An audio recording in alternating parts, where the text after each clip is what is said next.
फिर दिन हुआ पुरानी रात का, करे सौ शुक्र हम खुदा की जात का, खुदा की जात का, नया फिर दिन हुआ।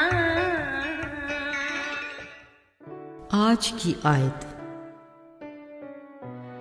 अपनी नजात की शादमानी मुझे फिर अनायत कर और मुस्तैद रूह से मुझे संभाल। ज़बूर 51 12वीं आयत। अजीज़ों, हमारी ज़िंदगी में रिश्तों की बड़ी अहमियत है। ज़िंदगी की रौनकें भी इन्हीं की बदौलत हैं, इसलिए उनको हमेशा उस्तवार और कायम रहना चाहिए।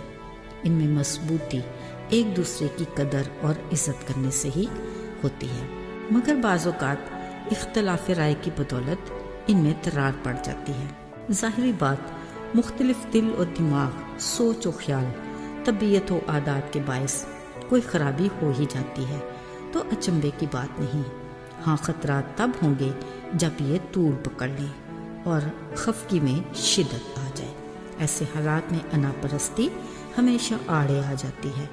कोई भी अपनी गलती को तस्लीम नहीं करता। ये एक मुश्किल मरहला तो है, मगर इसका हल नामुमकिन नहीं। याद रहे, जो काम इंसान से नहीं हो सकता, मेरा खुदा उसे करने की कुदरत रखता है। हम इसे खुदा के हुजूर पेश कर सकते हैं। वो हमारे गुस्से, दुख, परेशानी के एहसासात को देखकर कभी भी हैरान नहीं होता। वो तो हमारा खालिक खुदा है, जो हमारे दिल, इरादे और ख्याल को बखूबी जानता है। वो दोनों फरीकों में से यकीनन उसी को सुलह की तौफीक देगा जो खुदा की हकीकी मोहब्बत और मुआफ़ी से वाकिफ़ होगा। ये मत सोचिए कि अपनी गलती को मानकर पहले दोस्ती का हाथ बढ़ाना कमज़ोरी या बुज़दिली है, बल्कि ये इब्लीस के मुकाबले में हमारी बड़ी फतह है, जो खुदावन के फजल की बदौलत है। लिहाजा मिल बैठकर एक दूसरे को तसल्ली से सुनना, नरम जुबान और मीठी गुफ्तगू से झगड़े और नाइत्तफाकी के खिलाफ को मोहब्बत के धागे से रफोगेरी करके हालात को बेहतर और माहौल को खुशगवार बनाने में खुदा की खुशनुदी है, जो न सिर्फ जिस्मानी बल्कि रूहानी ज़िंदगी में बहाली और ताज़गी का बायस है। कलाम मुकद्दस में खुदा का फरमान है, अगर मेरे हुजूर कुर्बानी गुज़रानते वक्त तुझे याद आए कि तेरे भाई को तुझसे शिकायत है, तो सब कुछ छोड़कर पहले मिलाप कर, फिर कुर्बानी गुज़रान। खुदा ने ये भी कहा, अगर तू सुलह कराने का किरदार अदा करता है तो तू खुदा का बेटा कहलाएगा, क्योंकि खुदा मिलाप और मोहब्बत का खुदा है। बिलाशुबा रिश्ते नाते मोहब्बत की डोर से बंधे रहते हैं, पर कभी ये टूट के बिखर भी जाते हैं। आसमानी बाप खुदा से हमारी नाराज़गी के सिलसिले तो चलते ही रहते हैं। बाज़ औक़ात हमारी दुआ के जवाब में ताख़ीर या हमारे बड़े ईमान से हमारी ख्वाहिश की तकमील न होना भी इसमें शामिल होता है, मगर बतौर मसीही हमें कलाम के मुताबिक इस बात को तस्लीम करना चाहिए कि जिसमें हमारी भलाई नहीं या किसी खतरे का अंदेशा हो, तो हमारा बाप कभी भी ऐसी ख्वाहिश को पूरा नहीं करता, क्योंकि ये उसकी मर्जी के खिलाफ है। लिहाजा हमें सब्र शुक्र के साथ मुनासिब वक्त का इंतज़ार करना चाहिए। अजीज़ों, इलावा अज़ीज़ खुदा से हमारे रिश्ते के मुनक़ता होने की बड़ी वजह हमारा गुनाह है। बाग़ अदन में आदम व हवा ठंडे वक्त की रफ़ाक़त के सिलसिले यकीनन हमें याद हैं।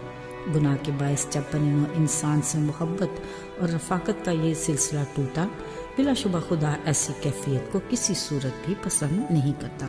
वो मोहब्बत, मुआफ़ी और कुर्बानी की बुनियाद पर मिलाप का रास्ता निकालता है। इसीलिए उसने पाक और बेयाब बरे की कुर्बानी का वादा किया, जो उसके इकलौते बेटे यीशु के सिवा कोई और नहीं हो सकता, जो अपने ठहराए हुए वक्त पर पूरा हुआ। खुदा से बहाली का काम इंसान के बस में नहीं था, मगर उसकी मोहब्बत ने इसे मुमकिन बनाया।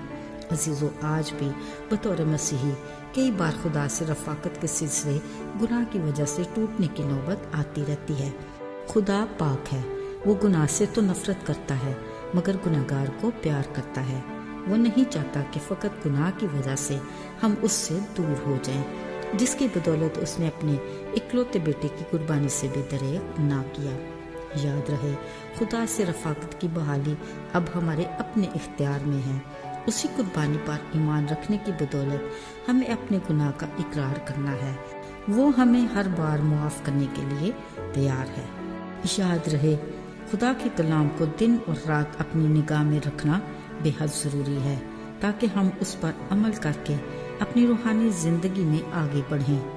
خدا کرے ہم خدا کے ساتھ اس کے گراں قدر رشتے سے ہمیشہ جڑے رہیں۔ آئیے دعا کریں۔ آئے آسمانی باپ، ہم اپنی زندگی کے ہر معاملے میں تیری رہنمائی چاہتے ہیں۔ ہم ہر پل تیری رفاقت میں رہنا چاہتے ہیں۔ ہمیں ایمان کی مضبوطی عطا کر اور اپنی پہچان اور عرفان میں آگے بڑھا، اور ہمیں اپنے نام کے زندہ گواہ بنا۔ خداوند یسوع کے نام میں مانگتے ہیں، آمین۔